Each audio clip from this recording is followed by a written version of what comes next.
So if you went online, these days, this is how everybody's going to tell you how an authentic Sichuanese Mapo tofu is made. First, you cut tofu into cubes, and then you're going to soak those or blanch them in with some hot salted water. Then you fry minced beef in oil until it's crispy. Then you kind of scooch that to the side, and then you fry some Sichuan chili bean paste in that. Then you fry some aromatics and chili flakes and optionally doucher, Chinese fermented black soybeans. Then you add in stock and the drained tofu. Then you cook, season, and thicken with a slurry. The most authentic is to thicken 3 times. And then you mix in green garlic, Sichuan pepper, and optionally drizzle in a little bit of chili oil. Now, obviously, there's different versions of the dish internationally. Like the Japanese, they took Mapo tofu and turned it into something a lot more Japanese. But in Sichuan itself, the recipe tends to be pretty canon. And it actually got me thinking, what was actually the original recipe for Mapo tofu? Like the oldest one, the definitive version. I mean, it'd have to exist somewhere, right? Like it's not that old of a dish. So we jumped in and did a bit of a deep dive. And if I'm completely honest, maybe we weren't exactly ready for what we found. Because as it turns out, all truth is fiction, because the very first Mapo tofu as it was reportedly first whipped up by the Mapo herself in 1862, is this. Pork slices, no chili bean paste, no starch, no slurry, no chili oil, and optional even was the Sichuan pepper, the meat, and even the cooking oil. Now, stay with me. This is going to take some explaining, and I think for this to make any kind of sense, we're going to have to work from the present day back. And so we'll start our story today in the early 1980s.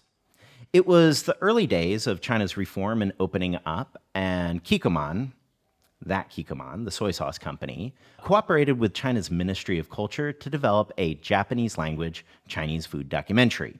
It was 5 parts called Chugoku no Shoku Bunka, and these days it's sort of become a bit of a cult classic for a lot of Chinese foodies. And inside of that series, they have what appears to be the very first video record of Mapo tofu being made in Sichuan. Now, I should say at first, I guess, what you're looking at here is a restaurant called Chen Mapo. It's a legendary restaurant in Chengdu. They're still around today. They are the creators of Mapo tofu, so they're really going to be our main character here.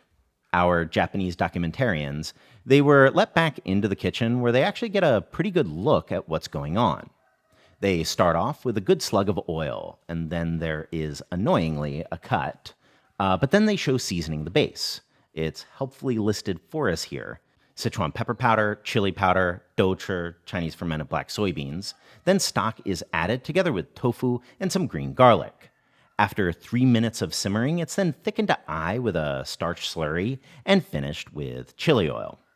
It's then served, and the customer then adds more Sichuan pepper powder to their own tastes. So this is pretty similar to how Mapo tofu is made in Sichuan today, but there does seem to be one key difference.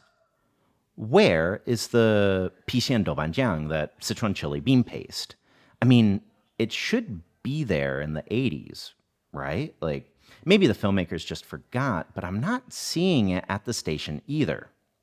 Now, this would not be an insignificant difference. I mean, it's like a foundational flavor that is practically the first sentence of the Wikipedia page.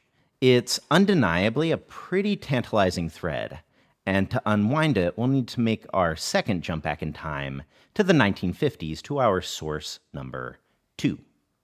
So the 1950s, you might be aware, there was some stuff happening in China.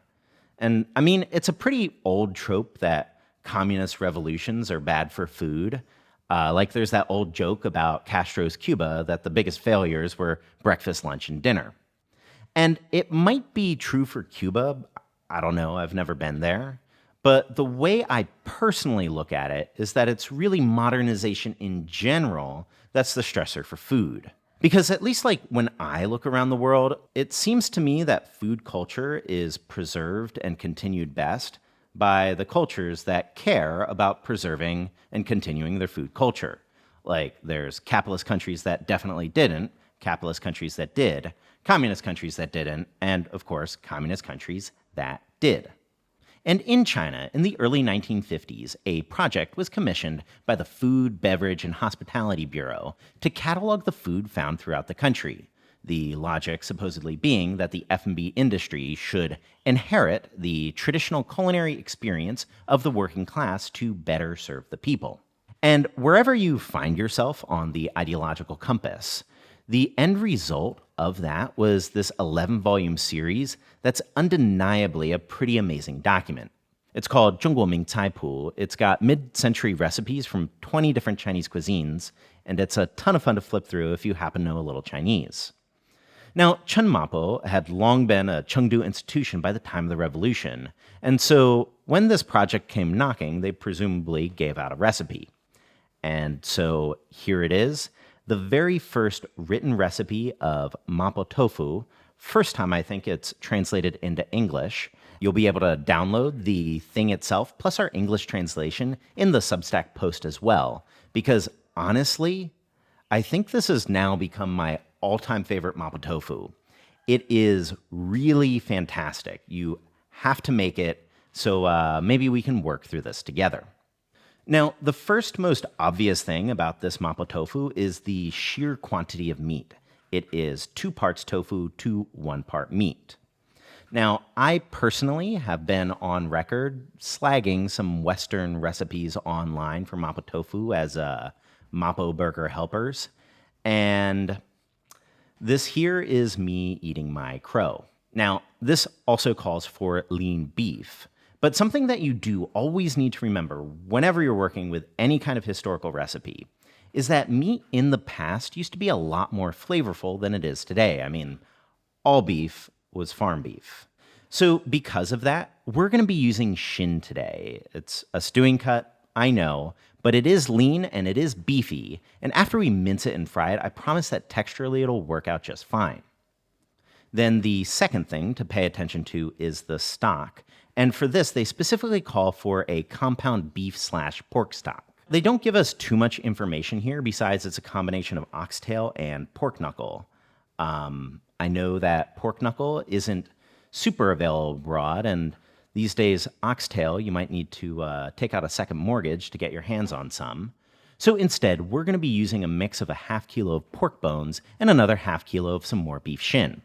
Just the normal Chinese technique here. We'll just toss those in with some cool water, bring it up to a boil, blanch it for about 3 minutes, then drain it out, give it a rinse, then toss in 3 liters of cool water. Then to that, just toss in a tablespoon of Shaoxing wine, a hunk of smashed ginger, a bit of scallion tied in a knot, and optionally a couple of Sichuan peppercorns. Bring it all up to a boil, skim out any gunk that's left over, and then let that simmer on low for 4 to 5 hours. And then after that time, remove the meat, but definitely don't toss it. We'll have a couple ideas for how you can enjoy it still down in the notes below. And for the stock, we'll only need about 300 ml for this specific recipe, so definitely freeze the remainder for some more mapo. And then the third thing, notice, no pixian doubanjiang, no Sichuan chili bean paste. This is all douchi, Chinese fermented black soybean, minced up in advance. For the chili powder, though, for me today, I decided to grind up my own. I personally went with a mix of chilies, stems trimmed, lightly toasted, seeds not obsessively jiggled away, and then all ground up. Then, for the tofu, you're looking for a soft tofu here. So 300 grams, roughly 1-inch cubes. We're not doing the bamboo knife here thing, apologies for that. But we'll still soak those in with salted hot boiled water for about a minute or 2, then drain and set it aside.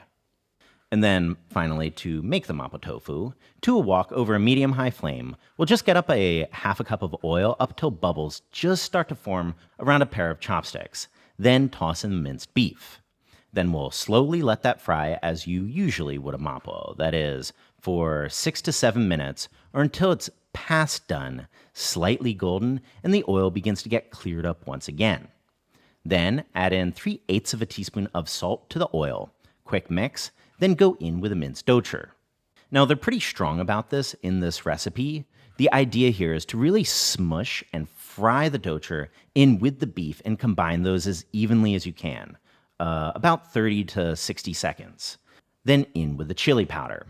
Once fragrant, after about 15 seconds, add in the stock and then get it up to a simmer, then go in with the tofu cubes.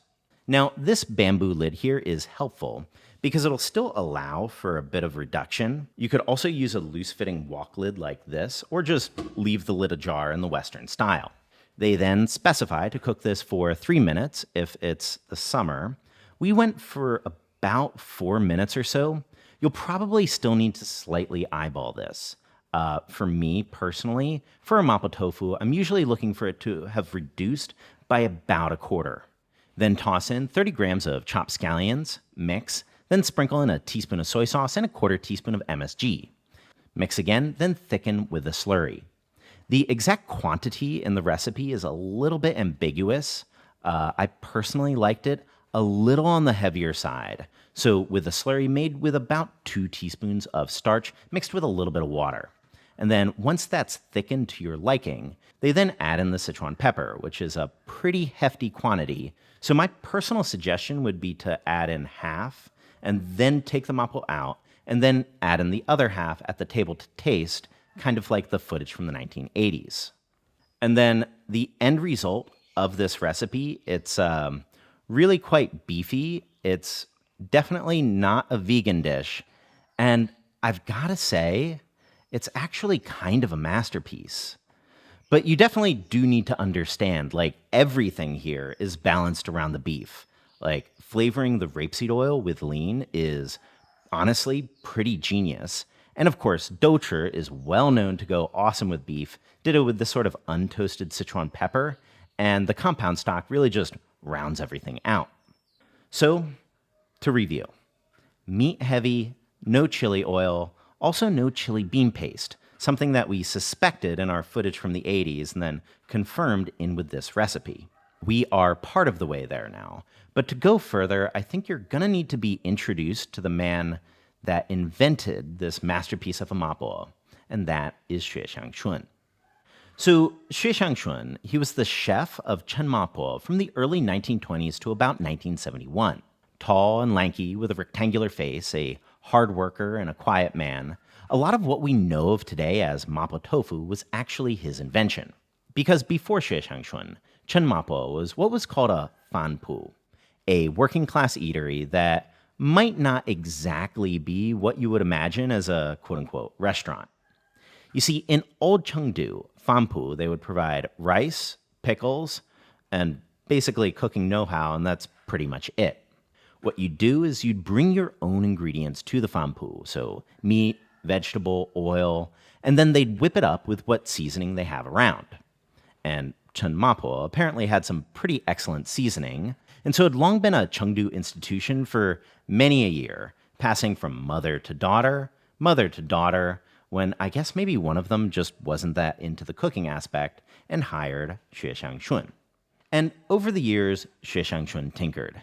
He made Chen Mapo more and more into a proper restaurant and began to standardize his recipe. A lot of what we know about him is from his friend Chofu, a legendary Sichuan food writer in his own right, that wrote about him posthumously. Now, a lot of Chofu's writing is really quite beautiful, and luckily for us today, he also described how he remembered going to Chen Mapo back in the 1920s.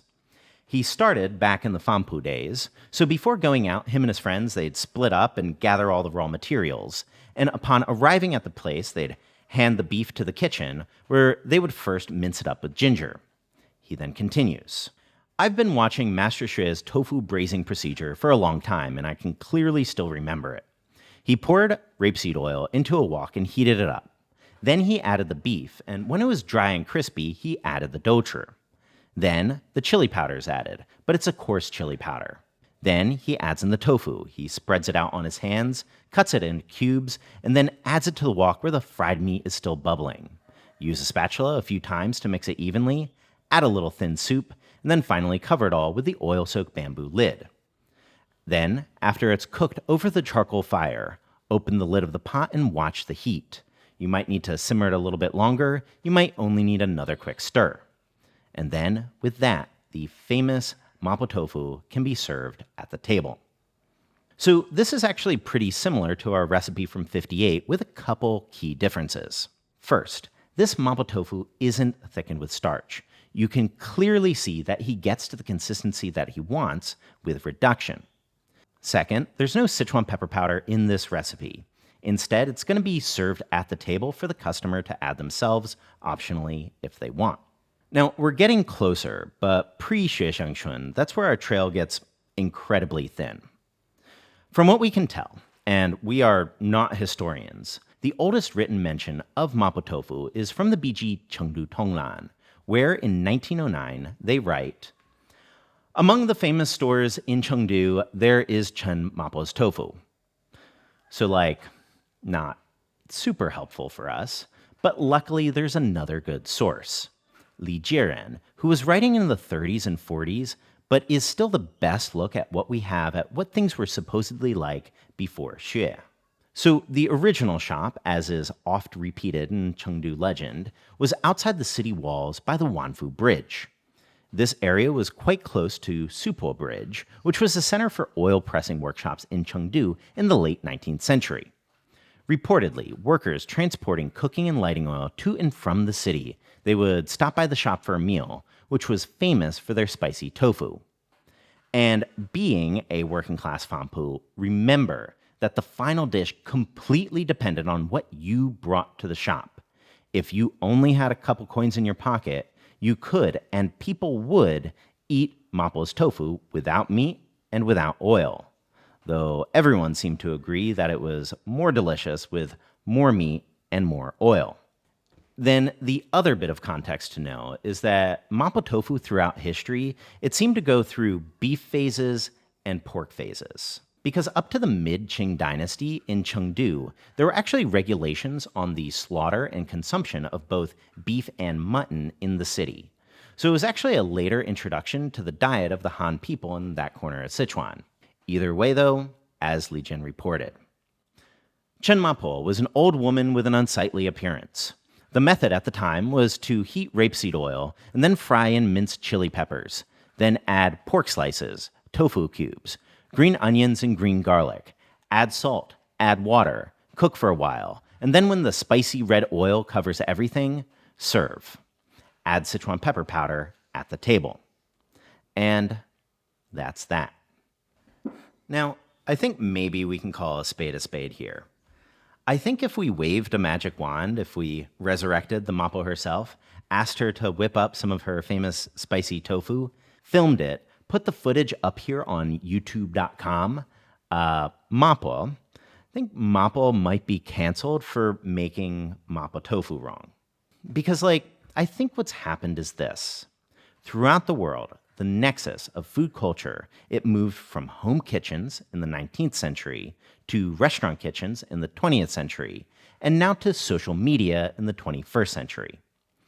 And the internet, this medium, it's been fantastic for cataloging and preserving food culture throughout the world.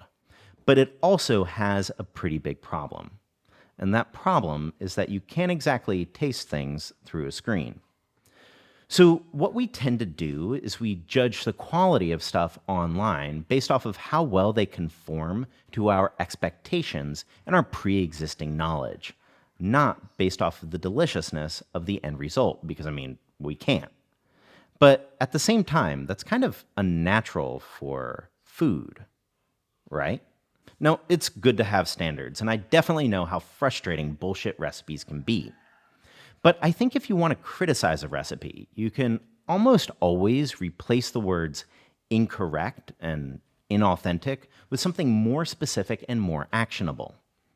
Like this Mapo tofu recipe from the Culinary Institute of America that we grilled way back when, it's a pretty bad recipe.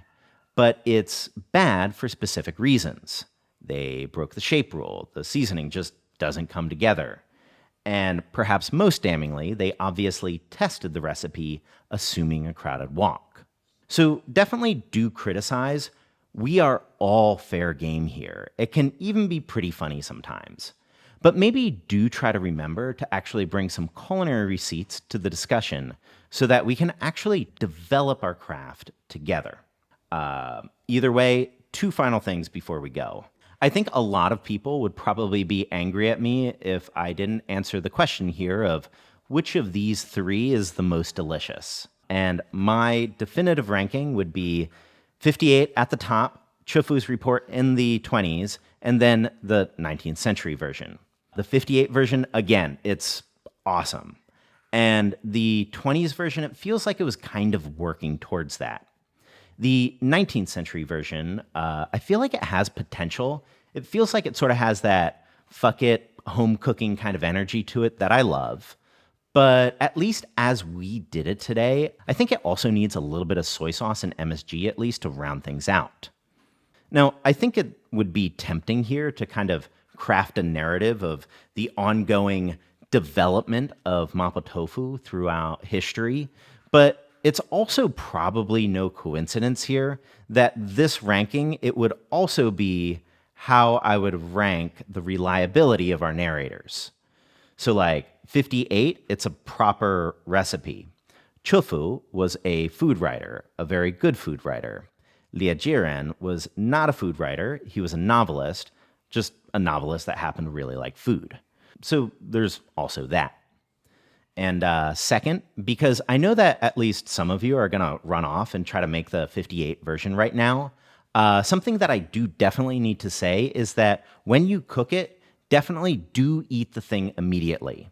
Like, this isn't the type of thing that you put in the back of your fridge and it's more delicious the day later. Chofu, in his writing, he would wax poetic about heat, how important it was that Mapo Tofu was made and consumed immediately, and how the canned or canteen versions just weren't the same. And the other day, we ended up having a little bit of experience with that. We went over to a holiday potluck, and I figured, I don't know, why not? I'll bring over some of this awesome Mapo Tofu. And I mean, it wasn't even sitting for that long, maybe like an hour in Tupperware. And well, people seem to like it okay. To me, it just wasn't the same. So if you're making it in the context of a larger meal, my advice would be to make this one last. I think it's best 10 to 15 minutes from the wok, even under 5 if you can possibly help it. And after this video, we will be away for a hot second. I know these last couple months, we've been a little on the AWOL side with the upcoming move. Around CNY, we'll try to release 2 to 3 smaller videos of some local Yunnanese recipes for where we're moving. But then I'm going back to the USA to see family for a week or 2. And then back in March, we'll try to get back on a normal schedule. In any event, a huge, huge thank you to everybody that's supporting us on Patreon. We couldn't make these videos without you. And of course, subscribe for more Chinese cooking videos.